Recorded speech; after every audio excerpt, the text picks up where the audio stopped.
Sejam muito bem-vindos a mais um episódio do podcast Antares Altas Ideias. O tema que a gente vai tratar aqui hoje é um tema que está sendo muito discutido no país e que o Antares, de uma maneira geral, tem vivido bastante nesses últimos anos. Hoje nós temos 3 convidados especiais que são feras no esporte e que eu vou apresentar aqui para vocês. Nosso querido professor Rafael Dantas. O professor Rafael Dantas é técnico da seleção de esportes aqui do Antares, da seleção de vôlei. Temos também a Maria Eduarda, atleta da seleção de vôlei, e o Rodrigo Corrêa, atleta da seleção de karatê. Nosso bate-papo hoje vai ser sobre esporte de alta performance. O Antares é uma escola que vivencia muito o esporte, que vive o esporte, e a gente vai trocar uma ideia muito legal aqui e tirar algumas dúvidas de vocês que querem entrar nesse mundo esportivo, que pensam em ser atletas, ou até dos professores que pensam em como trabalhar com esses atletas. Tudo bem, professor?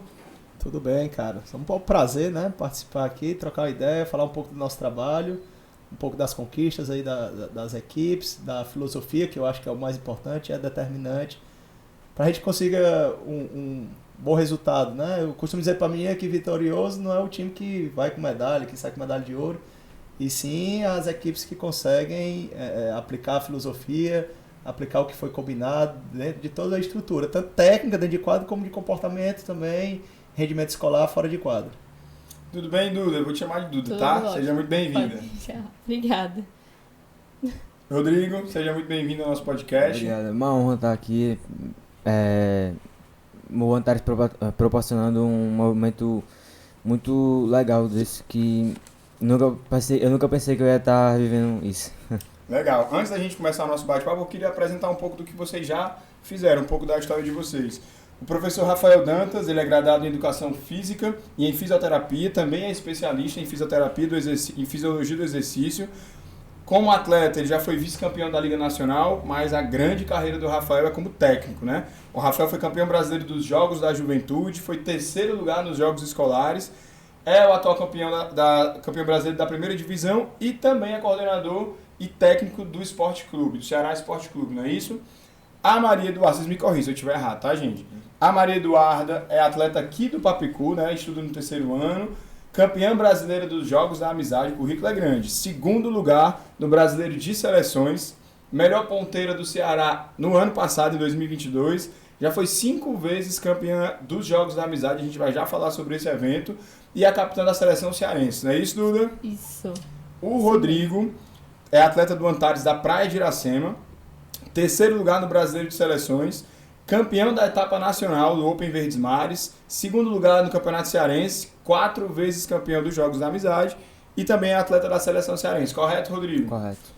E pra gente falar de esporte de alta performance, eu acho que é interessante a gente pelo menos olhar um pouco pra nossa origem, né, Rafa? Conta pra gente aí como foi que tudo começou na tua vida com o esporte. Ah, cara, na escola, claro que a história é longa, vamos tentar resumir. Na escola, como todo bom menino, eu queria saber de futebol, né? E aí, uma certa vez, minha mãe perdeu o prazo das inscrições, a escolinha lotou, mas eu queria fazer esporte, ela acabou me matriculando no vôlei. Aí no vôlei eu consegui evoluir rápido, entrei já na seleção da escola, e aquilo ali passou a ser uma paixão que eu não sabia o porquê, né? Mas só sabia que gostava muito de esporte.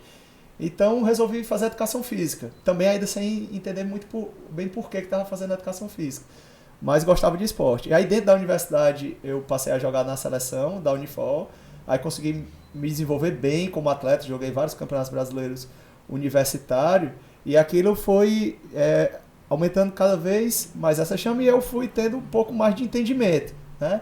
Então o treinador já vinha colocar algumas situações táticas que eu aprendia muito rápido, enquanto outros colegas tinha uma certa dificuldade em entender o que era para ser feito, eu sempre entendi aquilo com muita velocidade e chegou até um ponto de eu passar a discutir com o treinador.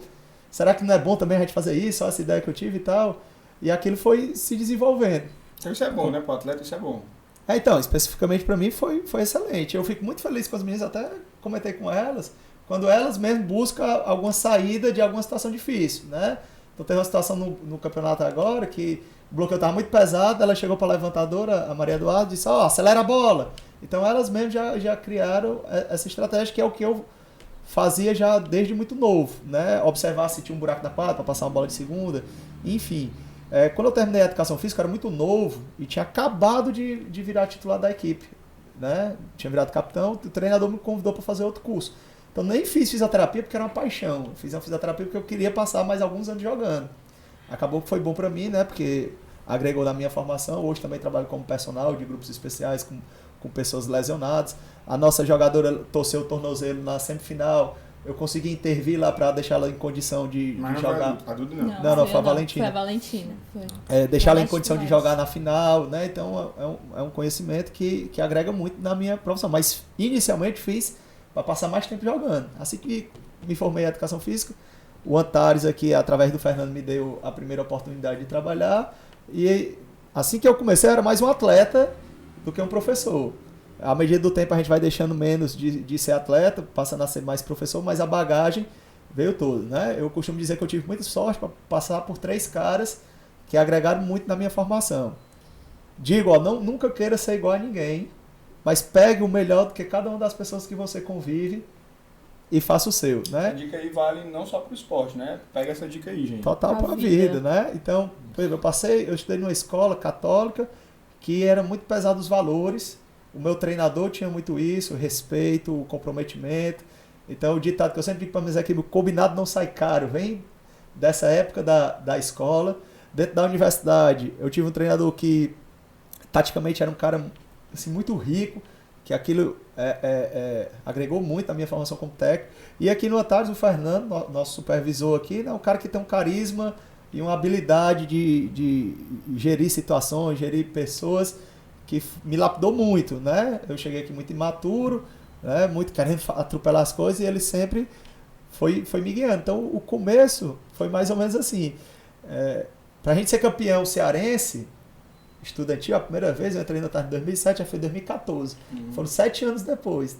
Às vezes as pessoas têm uma certa pressa por resultado, mas aquilo você tem que plantar uma semente, regar, ter cuidado, até um dia... E quem quer ser atleta de alto rendimento, que é o tema do nosso podcast, vai ter que saber ter essa paciência, né? Tem que saber realmente ser perseverante e cuidar.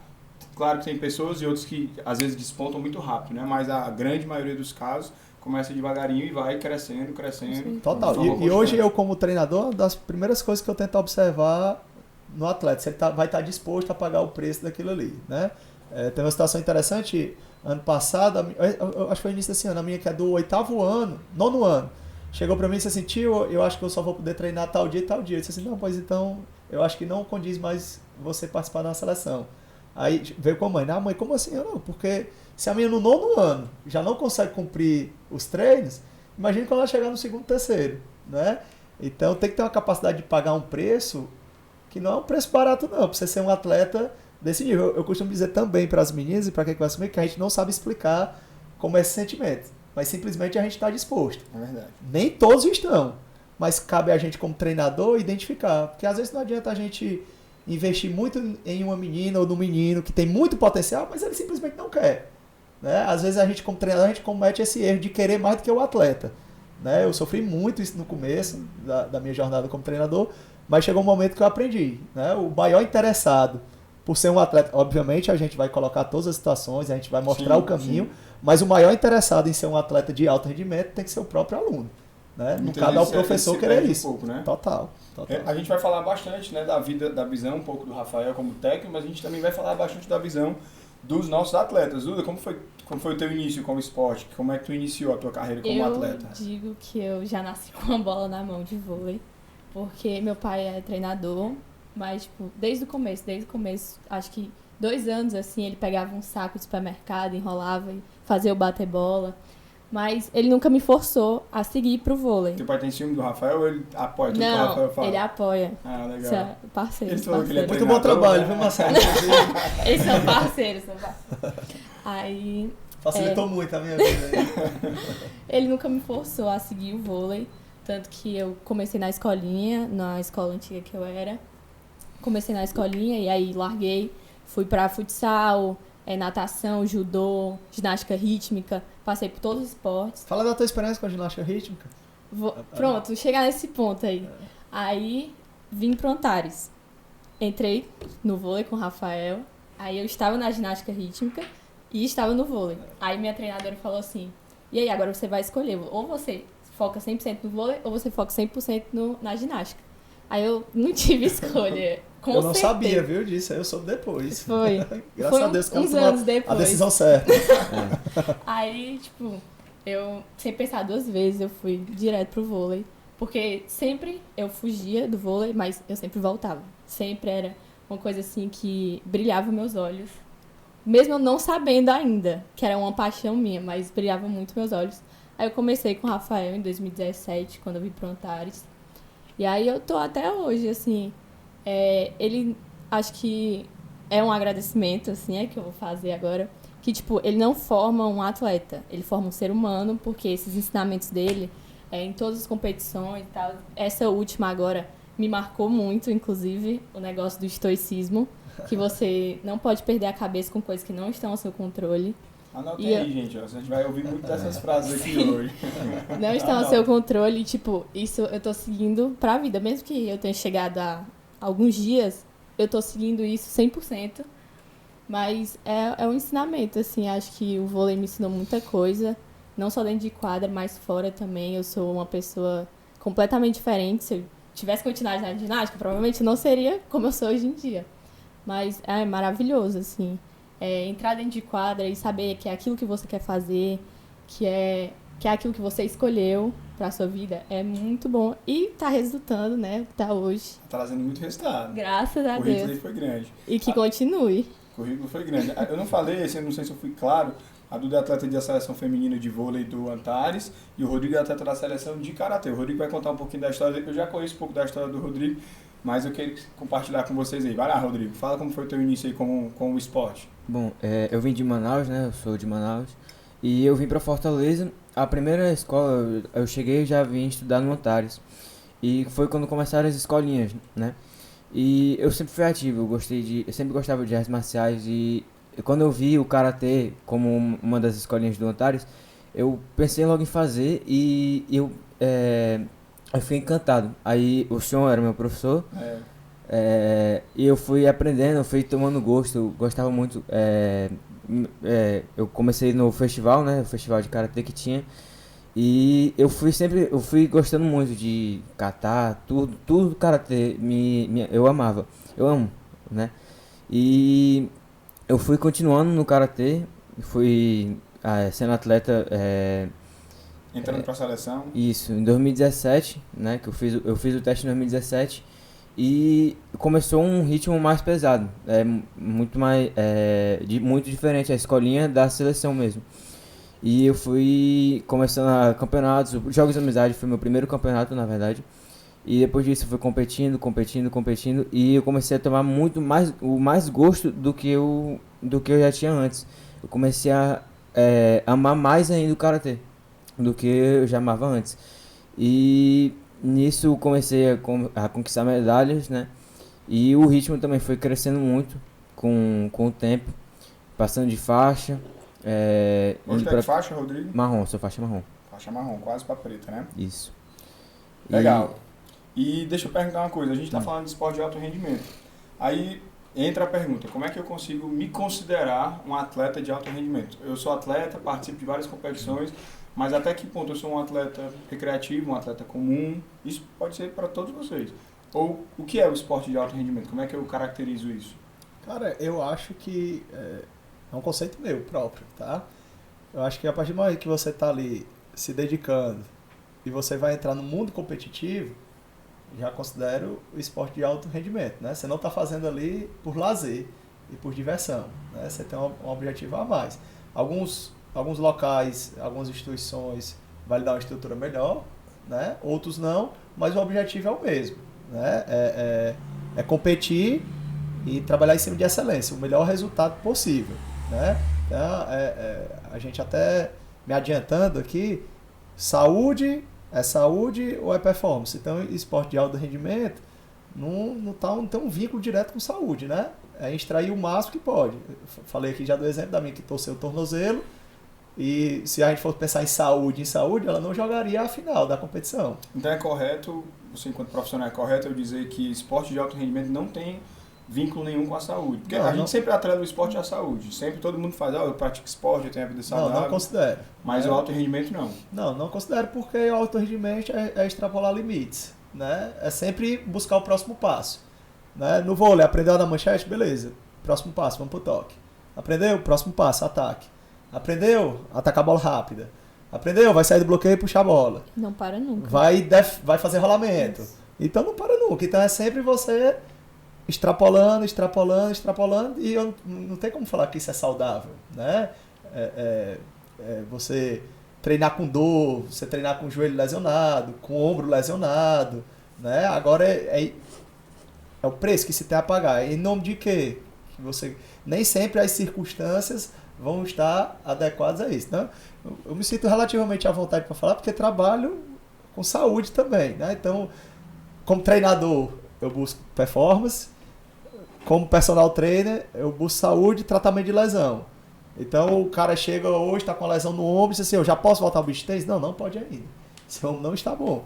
Agora, se ele é um atleta que vive daquilo, ou que aquilo impacta muito na vida dele, aí a gente vai estudar caso a caso. Mas eu não posso te dizer que o cara que está com a lesão no manguito rotador, que está com inflamação, que ele não está totalmente recuperado ainda, que eu estou expondo ele a piorar aquele quadro. Isso é saúde? Então eu considero que não. Mas o ser humano, ele não é um corpo ali, músculo e ossos, não. Ele tem os sentimentos dele. Então tem que ser muito conversado caso a caso. Assim, qual é o seu objetivo? O que é que você quer? Não, eu quero isso. Ó, tem esses e esses riscos, né? Então, porque é um exemplo muito, muito recente. Eu acho que cabe bem. A garota, eu cheguei e disse assim, olha, eu tenho meios para fazer com que você jogue a final. A garota que torceu o tornozelo no sábado. Você quer? Ela quer, eu estou disposta. Então pronto, vamos lá. Ela poderia dizer, não quero arriscar. Então pronto, ela estaria mais preocupada com a saúde dela. Entendi. No momento que ela está com a lesão e disse assim, não, eu pago o preço que for necessário para eu jogar, ela não está preocupada com a saúde, ela está preocupada com as colegas, com o treinador, com a equipe. Né? É a escolha. É uma escolha. Né? E aí entra a escolha do atleta, a escolha do treinador também, né? Que está no mesmo campo, a escolha da família. A gente orienta, né? Eu acho complicado quando o treinador decide pela família, pelo próprio. Mas tem treinador que faz isso. Eu acho que sim. Eu acho que sim. Eu conheço alguns casos. Eu gosto de mostrar o caminho. Ó. Você tem esse caminho que vai ter isso, isso e isso. E você vai ter esse caminho aqui que vai ser assim acessado. O que é que você quer? Inclusive, a Duda falou sobre o estoicismo aí. Foi exatamente porque encaixou, né? Eu estudei um pouco sobre estoicismo, filosofia, que assim, não adianta você se preocupar com o que não está no seu controle. Então você já torceu o tornozelo. Você tem o que fazer sobre isso? Não, você já torceu, acabou. Morreu. O que é que a gente pode fazer daqui para frente? Então, a gente pode fazer isso, isso e isso. Topa. Então vamos lá.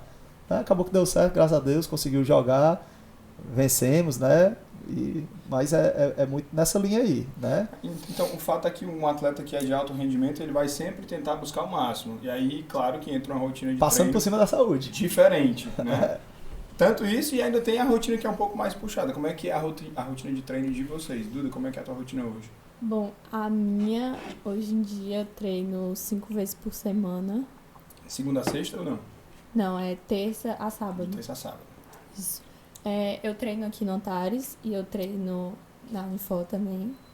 Então é tipo terça, depois da aula, vou pro treino daqui. Daqui eu saio, vou pro treino lá da Unifor de noite. Chego em casa 11 horas da noite, pra no outro dia acordar 5 horas da manhã. Que também já vem um ponto que eu estudava no Seis Bocas, que é mais perto de casa. Seis Bocas lá em casa, nossa.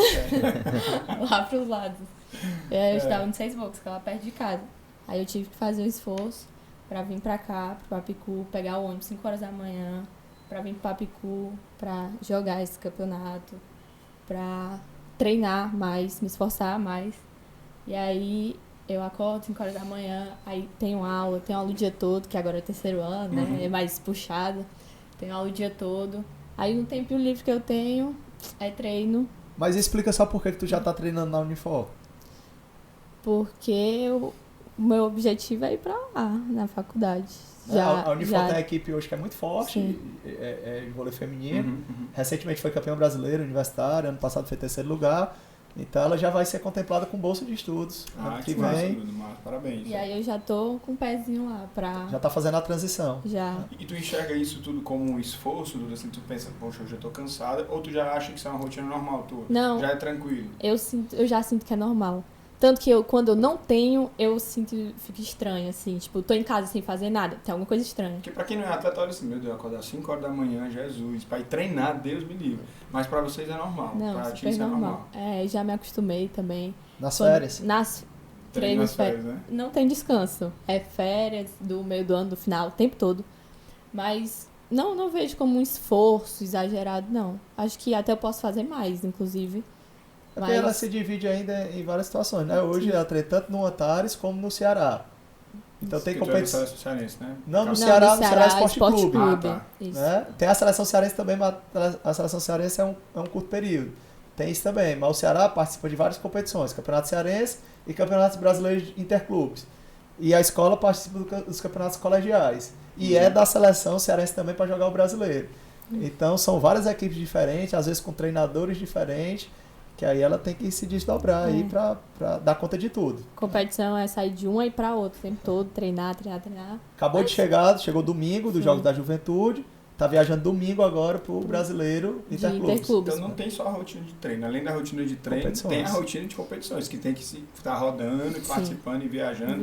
Quando é fora, pior, né? Que tem que ficar mais tempo. É, Ano Não, passado ela jogou 5 brasileiros. foi 5 brasileiros. Teve o CBDE, Foz do Iguaçu, CBI, CBI em Curitiba, Sub-21. Campeonato Brasileiro de Interclubes, CBDE Campeonato Brasileiro de de Escolas. escolas. Aí teve os Jogos da Juventude Foi. em Maceió, em Sergipe, Jogos da Juventude, Sergipe. que é esse que a gente chegou agora também. Isso. E jogou 2 campeonatos brasileiros pela seleção cearense, representando o estado do Ceará. Isso. E foi no primeiro ano que eu tive meu primeiro campeonato brasileiro, aí foi logo tudo de uma vez. 5 de uma vez. E o Então primeiro. foi bom, né? Assim, foi um ano muito bom, né? Um ano muito positivo. E o primeiro foi logo sub-21, logo, só pra criar marra mesmo. Só pra engrossar o pescoço. Pra ir direto. Entendi. E tua rotina hoje, Rodrigo? Como é que tá a tua rotina de treino? Eu- Você tem uma rotina tão extensa como a da Duda ou é mais light? São 5 treinos por semana também. Eu treino meus únicos dias, só sexta que eu, na semana mesmo, só sexta que eu não treino.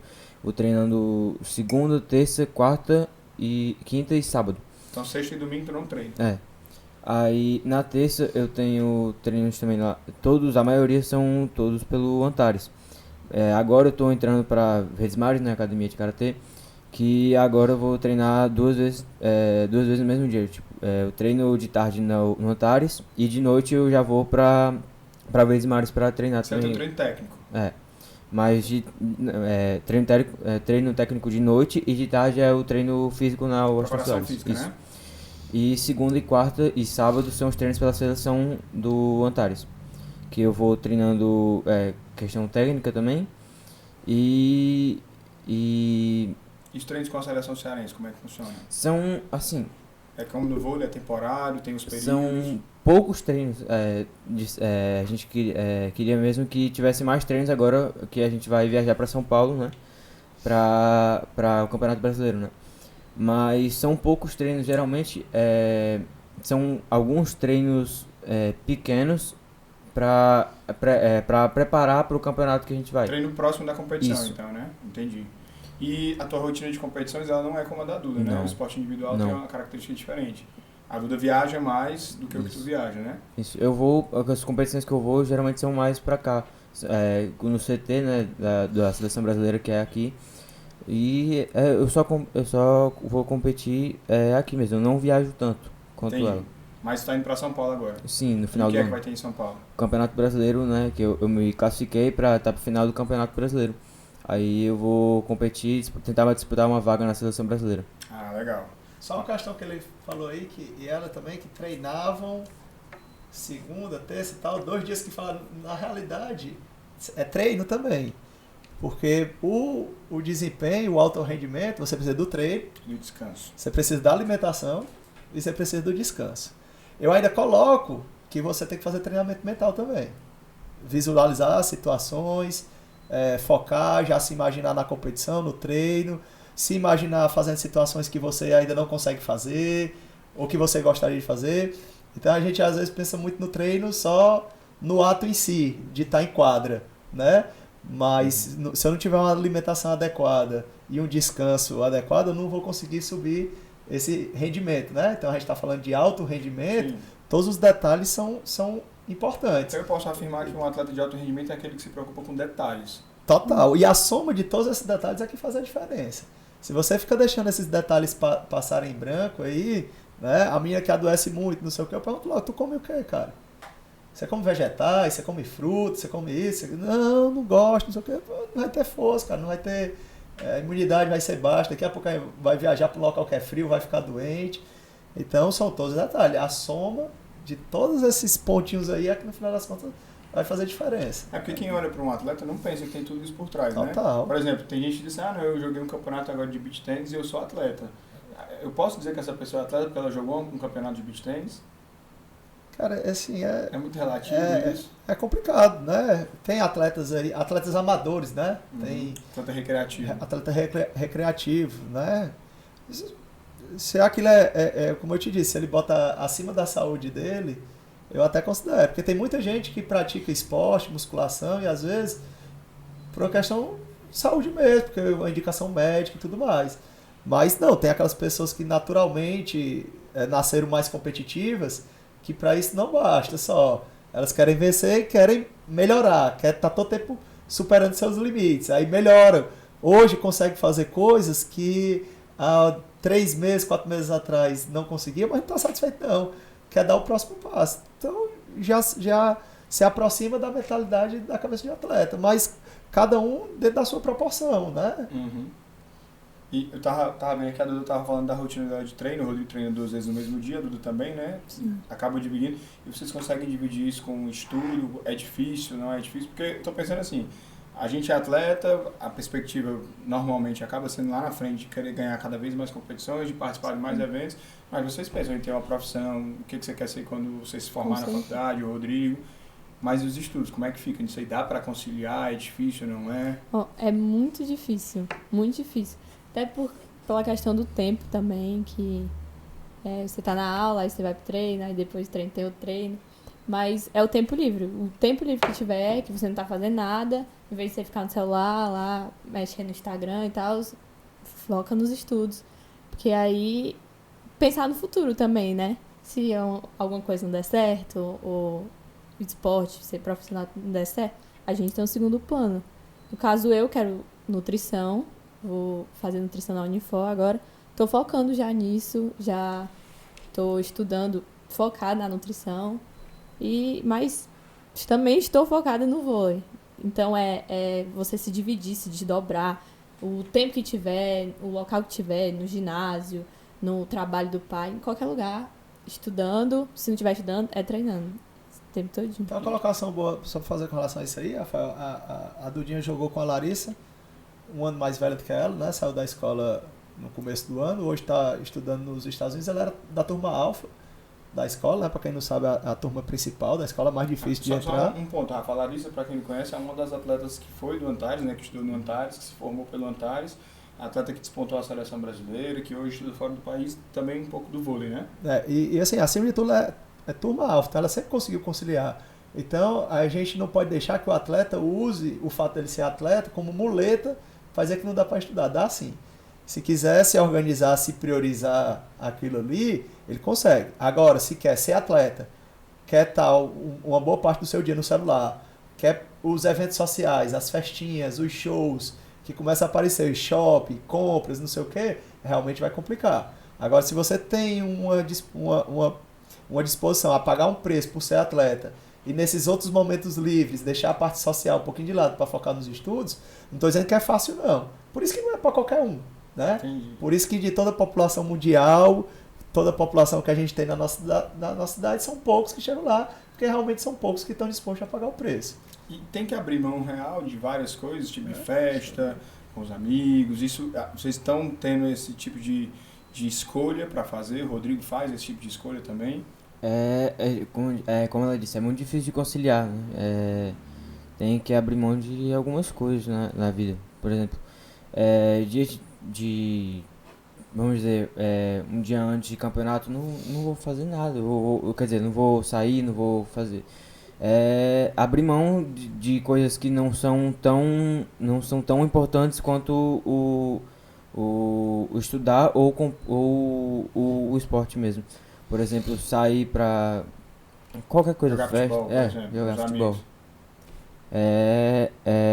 são coisas que a gente tem que pensar se são tão importantes, se são importantes ou não, né, pra sua vida ou não. Eu fico pensando você se preparando para uma competição, até que ponto vale a pena você, por exemplo, jogar futebol e correr o risco de se machucar e perder o evento que você tem que se preparar. Justamente. É disso que vocês estão falando também, né? Sim, que prioridades, né? Sim. Eu acho que desde que eu cheguei aqui em 2017, o time todinho que a gente tinha, só eu e uma amiga minha, a Gabi, a gente chegou no terceiro ano continuando no vôlei, porque a gente esteve disposta a pagar o preço, a gente deixa de fazer as coisas, deixa de sair, deixa de, sei lá, sair com as amigas pro shopping pra ou treinar, ou então ficar em casa estudando, descansar.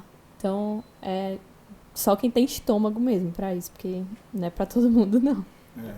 Agora, sim, pensando um pouco no alto rendimento, né? O alto rendimento, tu disse lá no início que era que tem uma trajetória construída, né? Não é simplesmente estalar o dedo e você se tornar um atleta de alto rendimento, um atleta que pensa lá longe. A gente viveu 2020 a gente viveu uma pandemia que muitos tiveram que parar. É possível um atleta que era um atleta de alto rendimento, adulto, 2017, 2016 já teve título expressivo, mas passou pela pandemia e não deve ter conseguido manter o ritmo de treino como era antes, claro. Sim. A Duda conseguiu voltar, pelo menos mostrou medalha grande aí, mas um cara que nunca treinou, ele consegue despontar depois de velho, depois de adolescente, adulto, ao alto rendimento também? Comecei a competir hoje, eu sou um cara que nunca treinou nada, mas eu quero começar a competir e vou me dedicar. É possível chegar nesse alto rendimento ou só quem começou lá embaixo?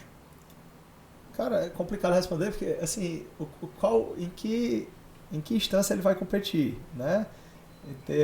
Porque, assim, a gente está inserido aqui no estado do Ceará, Fortaleza, e para cá a gente vai conseguir um determinado resultado em cima desse alto rendimento que você está colocando. Internacional já é mais complicado, internacional piorou. Esse cara nunca competiu, mas aí é um cara que ele é rico em habilidades motoras, o tipo de fibra muscular dele é interessante ou não é.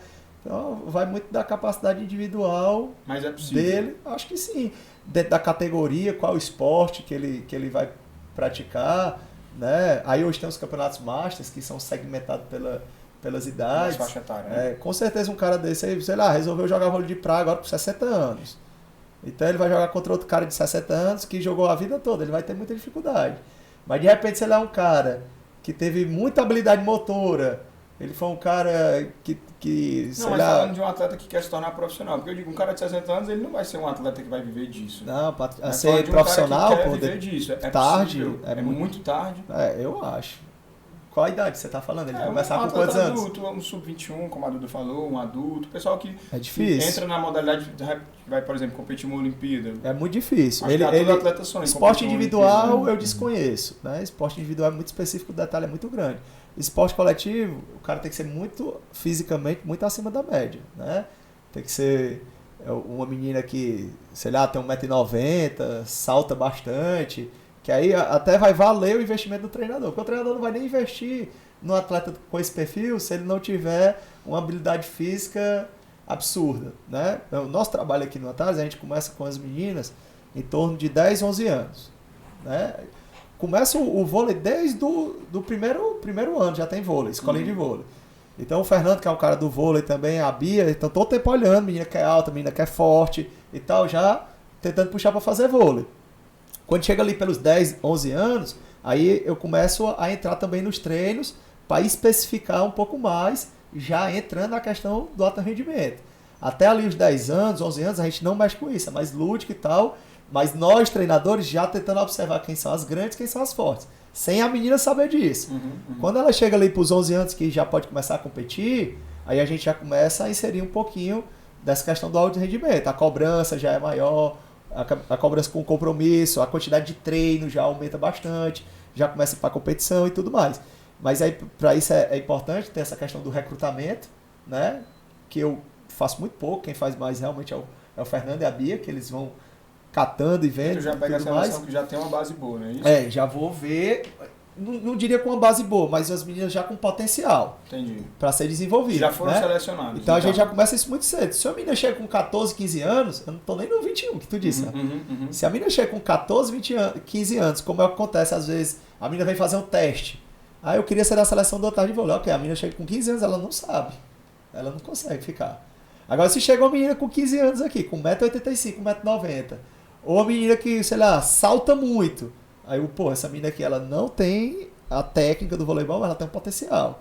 Aí lá vai caber talvez um investimento. E isso eu não estou falando de esporte profissional, não. Estou falando do esporte amador aqui dentro da escola. Profissional vai complicar mais ainda. Então, uma menina ou um garoto que vai começar no esporte para tentar se profissionalizar de forma muito tarde, eu acho que ele só vai conseguir se ele tiver uma aptidão física assim absurda, né? Diferenciada mesmo. Totalmente acima da média. O Rodrigo falou da diferença, né, de quando ele era da escolinha e quando ele entrou na seleção, do que mudou. E aí o Rafa agora trouxe um ponto bem interessante. Então, para o cara que está começando, pensando num treinador, o cara que está começando uma escolinha, vou montar uma escolinha de vôlei hoje, qual é a diferença de um treinamento? Porque às vezes o cara, vou dar um exemplo, tá? Eu sou técnico de uma seleção de vôlei, treino, vou para a competição e não tem resultado. Onde é que eu preciso enxergar a minha mudança aí? O que é que eu preciso entender do que é uma escolinha normal, uma escolinha recreativa ou de uma escolinha que pensa em competições de alto rendimento? Porque tu disse assim, uma garota de 15 anos não vai conseguir entrar, porque você já são um time já organizado, um time estabelecido, um time maduro. Acho que talvez no esporte individual do Rodrigo não seja o caso, né? Eu trabalho com karatê, né, também. Então, assim, o esporte individual não tem essa característica. Para o esporte coletivo, como é que funciona isso? O que é uma escolinha e o que é uma equipe de alto rendimento? Como é que a gente começa a trabalhar para quem está começando? Não, inclusive aqui, para meninas de 11 e 12 anos, a gente tem 2 tipos de escolinha. A gente já tem a escolinha, que aí a gente coloca escolinha pré-seleção e tem a escolinha normal. Então, nessa escolinha normal, tipo, é de boa, assim, vamos lá tentar ensinar, mas errou, ok, faz parte, não tem problema, não vai ter aquela cobrança, não vai ter uma reclamação, faltou o treino, por que você faltou o treino? Não, tudo bem e tal. Nessa outra escolinha, não. Nessa escolinha pré-seleção, o nível de exigência é maior, você tem que acertar, sua manchete continua, não tá boa, bora lá, você tem que botar a bola pra cima e tal, tem que o braço ter firme, então tem um nível de tecnicismo maior, né? A outra não, você vê ali, você diverte, faz brincadeira, faz jogo lúdico. Aqui na escolinha pré-seleção, então alguns pais às vezes não entendem isso, questionam, mas a escola dá liberdade, ó. Então, se não se adequa nesse processo, é nesse aqui. Mas fato é que já são 15 anos, já quase um protocolo que a gente segue aqui e tem dado muito certo nessa questão de técnica, né? De melhoria técnica. Eu posso falar do vôlei, é um esporte que é muito difícil, o controle de bola, a bola tá vindo, ela não pode cair, você tem que tomar uma decisão rápida, é muita precisão para você acertar um passe, é muita precisão para você acertar o levantamento, então precisa de muita repetição e precisa de muito foco na qualidade daquele que está sendo executado. E eventualmente você vê uma garota que está ali mais por causa do oba-oba, por causa da seleção, por causa da viagem, por causa não sei o quê, você já sabe que não vai gerar alguns frutos, porque tudo isso é consequência, né? Viagens, conquistas, são consequências do nível de dedicação que você tem ali dentro de quadra. Então, com a experiência que a gente tem, a gente já vai selecionando quais as atletas que a gente acha que vai dar ou não, provoca elas de determinada forma, porque elas não nascem prontas, obviamente, olha, o caminho para os resultados são esses aqui, ó. Não adianta nada tu estar pensando chato, nisso e né? nisso. Não, eu acho que faz parte, tem que ser. É o cara que fica em cima, então, né? Fico, a gente já comentou aqui uma coisa que eu acredito muito, que são as somas dos detalhes aqui fazem a diferença, então, na medida que você, como treinador, como professor, começa a deixar passar os detalhes, você está começando a deixar a passar o rendimento da sua equipe, né? Talvez não esteja na hora até de mudar de área ou mudar de atividade, né? Assim, eu penso assim, mas obviamente existem vários caminhos que levam ao mesmo lugar e cada um vai escolher o seu, né? Eu me identifico muito com Michael Jordan, com o Bernardinho, com o Ayrton Senna, com esses caras, Kobe Bryant, que são esses caras que, assim, olha, o Bruno Fratos falou recentemente, eu vi no Instagram, achei espetacular, da natação, foi medalhista olímpico, né? Ele disse assim, eu decidi ser medalhista olímpico, fiquei arrupiado, falando, com 11 anos. Então, com 11 anos eu decidi que ia ser medalhista olímpico. Fui para várias Olimpíadas, me decepcionei, mas tem 7 anos que eu não passo o aniversário da minha mãe com ela, faz não sei quantos anos que eu não saio pra balada, faz não sei quantos anos que eu não sei que quer tomar um sorvete. Então, agora quantas pessoas estão dispostas? Ninguém está disposto a pagar isso.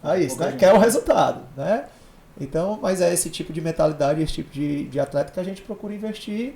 E se caso o atleta não tem esse tipo de mentalidade, a gente procura passar a experiência. Ó, as pessoas que foram vitoriosas no esporte têm esse tipo de mentalidade aqui. Ó. Qual é o caminho que você quer? Né? E aí a decisão tem que ser individual, não do treinador, né? Tem que ser do atleta. Eu acho que de uma maneira geral essa é a dificuldade de todo atleta, assim, né? De ter que abrir mão dessas coisas. Mas vocês mesmos já colocaram que hoje já não é mais uma dificuldade, hoje faz parte da rotina. Sim. Mas hoje, qual é a dificuldade que vocês dizem, rapaz, eu chego na competição, eu já treino, já fico logo tremendo, como é que é? Qual é a dificuldade que vocês encontram para uma competição, para um evento, para uma preparação, de uma maneira geral? Eu acho que pra mim, hoje em dia, Tem algum medo? medo a gente sempre tem, né? De algumas coisas. Tem uma coisa que... Foi eu fale. sei. Fale. Medo não é ausência de coragem. Ó, Medo não é ausência de coragem. Medo a gente sempre tem, mas Tá anotando aí, né? As frases. É. Tá anotando. tem muita coisa, tem muita frase ainda. Mas medo sempre vai existir. Aquele friso na barriga antes dos jogos. Mas eu acho que é o controle mental mesmo que você precisa ter. Tipo, a experiência, os anos que você passa sentindo aquilo, você aprende a conviver com isso. Aprende a entrar dentro de quadra, respirar, saber que aquilo vai passar, vai ser normal e você tem que fazer o que tem que ser feito. E no final, resultados a gente acha, né? É muito bom isso. E eu acho que é um ânimo pra quem é atleta. Eu não sei pra ti, mas pra mim é um ânimo. Eu senti o frio na barriga antes de entrar dentro de quadra, porque eu sei que aquilo me deixa viva. Tô sentindo que eu tô viva. Porque se eu não sentir nada, Não não, tem a mesma graça, né? não tem a mesma graça. Não o tem pobre mais do meu treinador não tem essa brilho nos condição. olhos. O jogo todo dia com frio na barriga. Não passa eu tô ouvindo a nunca. Duda assim, a época que eu fui atleta, né? Lembrando assim de algumas coisas. Porque na luta, eu fui atleta da luta, junto com igual o Rodrigo, né? Então, na luta a gente tem alguns outros receios, né? A gente tem o risco de se machucar, de se machucar real. Né? E tu, Rodrigo, como é que é? Quais são os teus medos? É o medo também, né? A parte do kata como é o primeiro, né? Explica o que é o kata. O kata é uma demonstração de golpes contra inimigos imaginários, né? E nisso É como uma coreografia, então, isso. né?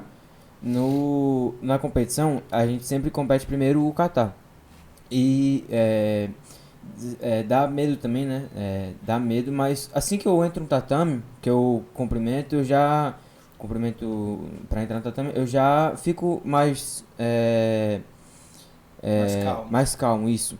Eu vou conseguindo fazer os golpes direito, na luta já é mais difícil por causa mesmo de se machucar ou tomar um golpe e ficar desnorteado. Isso já aconteceu comigo em algumas lutas, nos jogos de amizade, inclusive. Esse ano. Também, 2019 também. Eu já apanhei muito, Mas é o que acontece. Todo atleta acho que tem esse medo, mas a calma de você, quando você treina, você tá bem preparado, você fica mais calmo. Quando Entra você... naquilo que tu falou, né, Rafa? De saber o trabalho mental, Isso. de saber se preparar. Eu, pelo menos, Psicologicamente. aprender a controlar isso na hora, porque o nervosismo ele é bem-vindo, como a Duda disse, ele tem que ter, mas se ele for em excesso, ele atrapalha, né? E aí ele atrapalhando, tudo que você treinou, você joga fora. No primeiro momento, no caso da luta, nos primeiros segundos de luta, você pode jogar tudo fora. Eu fico muito feliz quando eu vejo os atletas, né, os nossos participantes, conseguindo captar essas filosofias, essas informações, né? Então ela fala aí que medo não é a ausência de coragem, né? A coisa que deixa a gente bastante satisfeito e que se a pessoa tiver entendimento disso, o adversário também tem o mesmo sentimento, né? Então o medo está presente não só em você, mas do outro lado também. Aí a questão é como é que você vai fazer para responder a isso. E isso tem que vir da preparação, não basta lá na hora não. Né? Então não basta o atleta se preparar de forma física, técnica e tática, né? A preparação mental é fundamental para no momento de dificuldade você não sucumbir. E sim conseguir encarar aquilo daquela forma. Né? O resultado em si, se você ganhou ou perdeu, nem sempre está no seu controle. Então, às vezes você pega adversários mais fortes que você, não dá para você vencer, ok, faz parte da derrota. Agora, como é que você vai perder ali? Né? Como é que vai ser a sua postura? Quais são os seus valores? Você vai baixar a cabeça e desistir logo? Você vai lutar até o fim? Você vai estar sempre buscando fazer o seu melhor? Né? Eu acho que essa faz total diferença. E dentro do treinamento, isso é chato, né? Chato, mas eu acho que só vai conseguir estar preparado emocionalmente e mentalmente com um treinador chato Claro. ali no pé e que você, assim, eu adoraria que eu tivesse algumas atletas, a capitã do time, assim, bem chato também, pra dentro do treino, tá cobrando. Porque o chato mesmo é o treinador, né, Rafa? O É. atleta ele nunca vai se cobrar desse jeito. Sempre quem vai ser o tal do chato é o treinador. Mas no que vai esporte, cobrar, no que esporte vai cobrar. coletivo, Rafael, pode entrar um pouco disso também, porque eu dependo de você. E no vôlei, sobretudo, assim, né? Alguns esportes coletivos, a individualidade às vezes pode aflorar. Né? O cara pode driblar um ou outro jogador e fazer um gol, ou uma cesta e tudo mais, uma defesa. Mas no vôlei eu só consigo ter um bom ataque se tu fizer um bom levantamento. Eu só vou conseguir fazer um bom levantamento se ele fizer um bom passe. E se no treino eu tô rendendo, mas meu colega não tá rendendo, o meu time não vai render. Então eu estimulo um pouco de cobrança entre elas, né? Cobrança, tentar diferenciar a cobrança de reclamação e tentar fazer com que os atletas entendam que essa cobrança é por algo maior. É saudável, É, não uma é briga dentro do salutar, quadro, exatamente. Né? E que a cobrança está muito relacionada ao acreditar. Eu lhe cobro, logo eu acredito em você.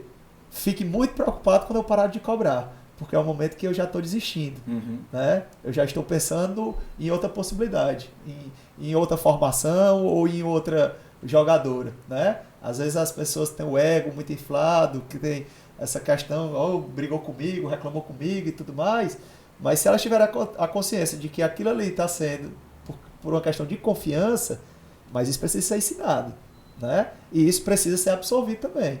Então a gente vai avaliar qual é o atleta que absorve isso e qual é que não absorve.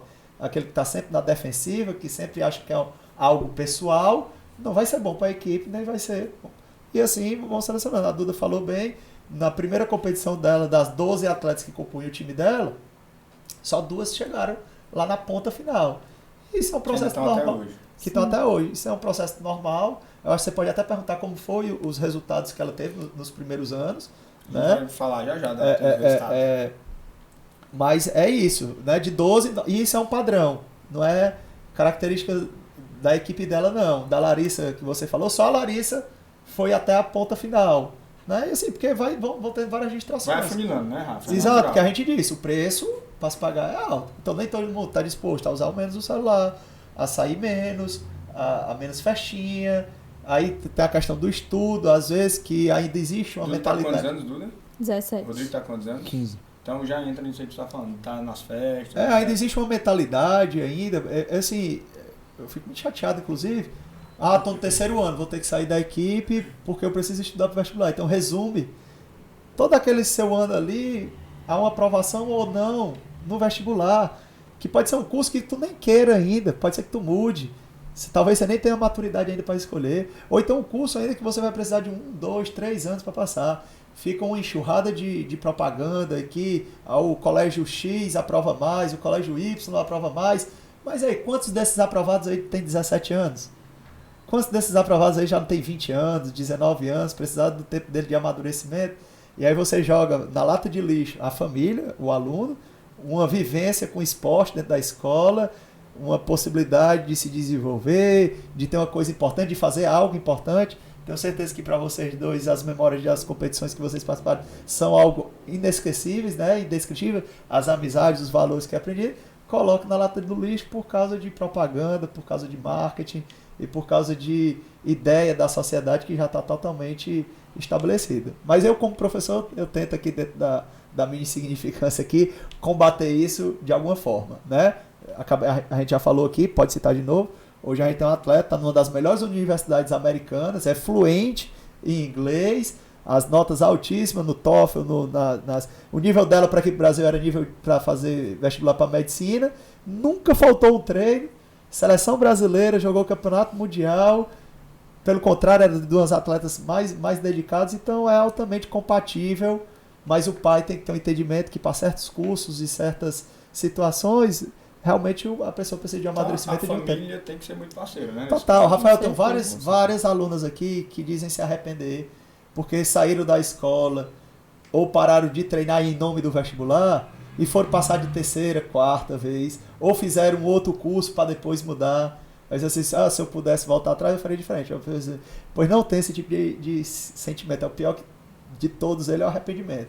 Porque aí já... Sim. o leite já tá derramado, não tem mais como botar de volta na garrafa. O Rafa falou das memórias, né, que vocês vão guardar, e eu acho legal escutar o Duda falando. O Rodrigo tem uma cabeça diferente do que o que a gente vê na escola de uma maneira geral, né? Assim, a cabeça de atleta é uma cabeça lá na frente. Mas vamos falar das memórias de vocês aí. Eu tô vendo tua medalha aí, conta pra gente o que foi essa medalha, como foi. Foi a viagem que eu fui semana passada, Jogos da Juventude, os brasileiros de escolas, né? Ribeirão Preto. Né? Foi para Ribeirão Preto, São Paulo. A gente foi campeã brasileira da 3ª divisão e agora a gente subiu para a 2ª. Então quando ganha, sobe automaticamente? Como é que Os dois. Primeiro, então finalista subiu para a próxima divisão. Isso, os 2 primeiros. E aí maravilhoso a sensação de estar lá, a sensação de ser uma das exceções, né? Porque são poucos que chegam lá. E fazer amizade com gente de outros estados, nossos amigos de outros estados, conhecer gente nova, conhecer outras culturas. Centro de convivência, fala um pouquinho do centro de convivência. Pronto, tem um centro de convivência lá que tem várias interações, tem um telão lá, o cara fica botando joguinhos, tipo, quem acerta a música, aí tem o espaço para jantar, almoçar. Tem uns testes físicos que a gente faz, que a gente ganha umas pulseiras. Cada estado ganha uma cor de pulseira.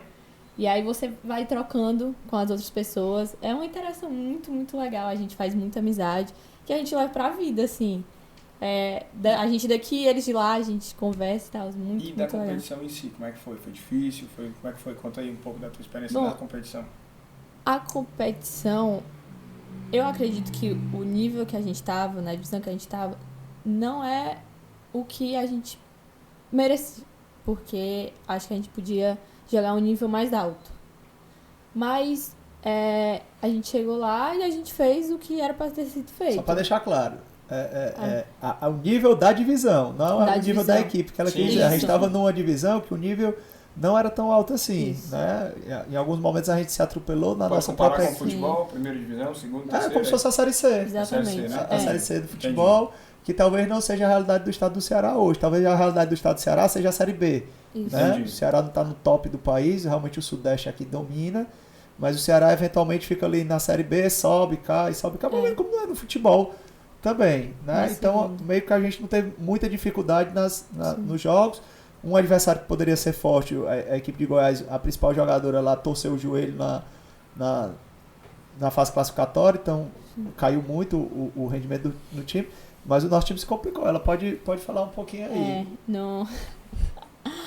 Na fase de grupos, a gente jogou contra a Amazonas. Só que a gente jogou contra a Amazonas e aí no primeiro set o time teve um apagão. Vocês? Sim, a gente teve um apagão. Ninguém jogava nada, ninguém rodava bola, ninguém sacava, passava. A gente não tava fazendo nada. Aí do meio pro final, a gente deu uma luz assim. Aí a gente acordou, a gente perdeu o primeiro set de 25-23. Apertado ainda. E nos outros 2 sets a gente ganhou de 25-3. Nada a ver, né?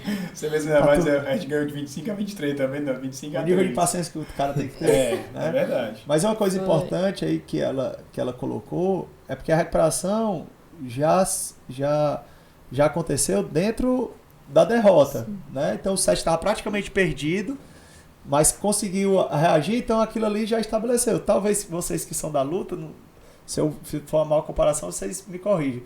Sei lá, um round de boxe que você tá perdendo ali por 2, 3 pontos, você consegue uma reação final, você perdeu aquele round, mas você já vai entrar muito mais animado no próximo, né?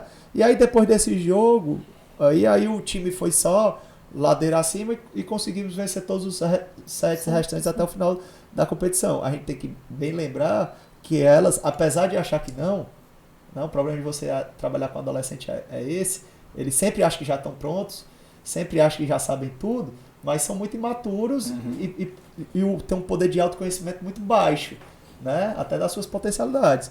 Mas aí eles conseguiram, dentro desse jogo, ver qual era realmente a condição dele. A gente conversa muito sobre a competição. Dentro da competição, você do karatê, obviamente, você não tem como melhorar tecnicamente, Dentro da competição, Você não né? tem como melhorar fisicamente, você já está preparado ali.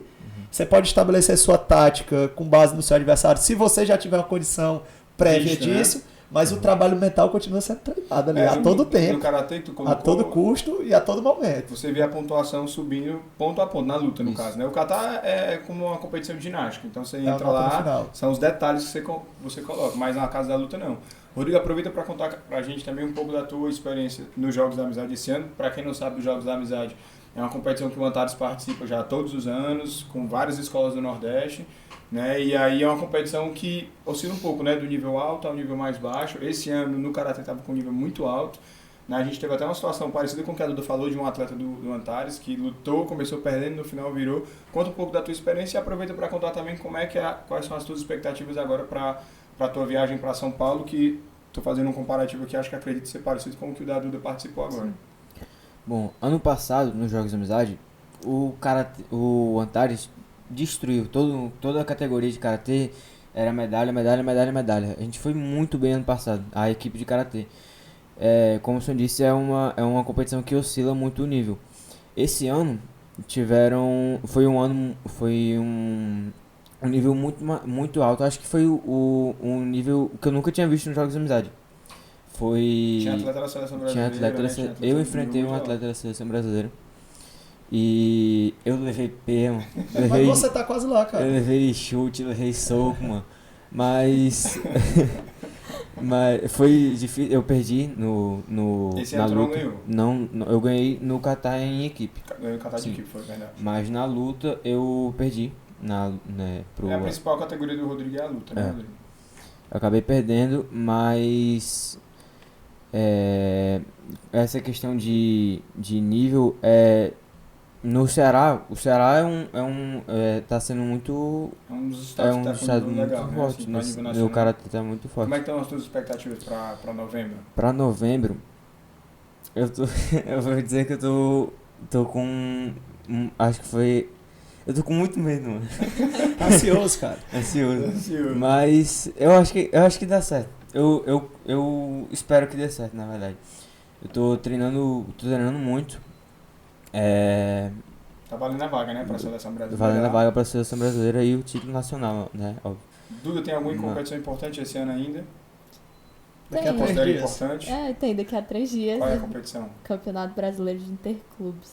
Ah, sim. Mais E um pro ano Brasil. que vem, tu já tem algum plano? Já tem plano para faculdade? Tem o Campeonato Brasileiro da Universidade, de Jubes. Os Jogos Universitários, né? Isso. Rafa, pra gente encerrar o nosso papo, quais são as tuas expectativas aí pra frente? Continuar nosso À frente trabalho da equipe aqui do da Antares, escola, à frente da tua equipe que tem fora da escola. desenvolvendo atletas. Ela se livraria de mim esse ano normalmente, mas com esse projeto aí do Ceará vai ter mais um aninho aí no Sub-19.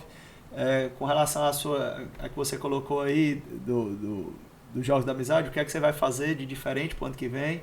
Então a derrota é muito importante porque ela lhe mostra os caminhos. A vitória cega Sim, muito, sim. porque você acha que tá tudo lindo, você Você ganhou, você fez tudo certo, teoricamente, e a derrota lhe mostra muitas situações que precisam ser melhoradas. Então, é um ponto que eu lhe digo aí com relação a isso. E a Duda já te deu uma dica interessante aí. Medo é normal, Uhum. mas não pode ser jamais ausência de coragem, né? Então, vai lá, se prepare e no momento que você estiver lá na seleção, tenha em si, você merece ou não merece a vaga.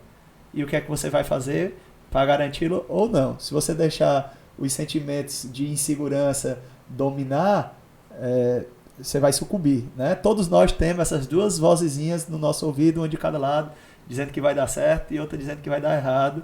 Basta você tomar a decisão de qual que você vai escutar mais. Aí foi um prazer participar. Eu que digo isso, foi um prazer. Eu quero parabenizar, na verdade, os três aqui, tanto o Rodrigo e a Duda como atleta, mas você também, principalmente, como técnico. Já falei isso aqui algumas vezes, mas vou repetir. Sou seu fã desde sempre, lhe escuto muito. Acho que a sua visão enquanto profissional é uma visão diferente da grande maioria. Acho que por isso que você tem esses resultados enquanto profissional. Fico muito, muito, muito feliz em ver o Rodrigo chegar onde chegou hoje. Eu conheci o Rodrigo pequeno, né? Eu que comecei a dar aula para ele. Hoje eu não sou mais o treinador dele. Mas fico muito feliz, vi a Duda bem pequenininha, a gente tem foto aí da Duda espalhada pelo colégio todo, ela bem pequenininha, começando lá no Seis Bocas. Então eu fico muito feliz e, em nome da escola, na verdade, fico muito orgulhoso, né, de tudo que vocês construíram e eu tenho certeza que vão construir daqui pra frente. Parabéns de verdade. Muito obrigado a vocês pela audiência, né? acompanhem, divulguem e fiquem atentos nos próximos episódios do podcast Altas Ideias, que a gente vai estar aqui de volta, tá bom? Um grande abraço, um grande beijo. Valeu, gente. Tchau, tchau.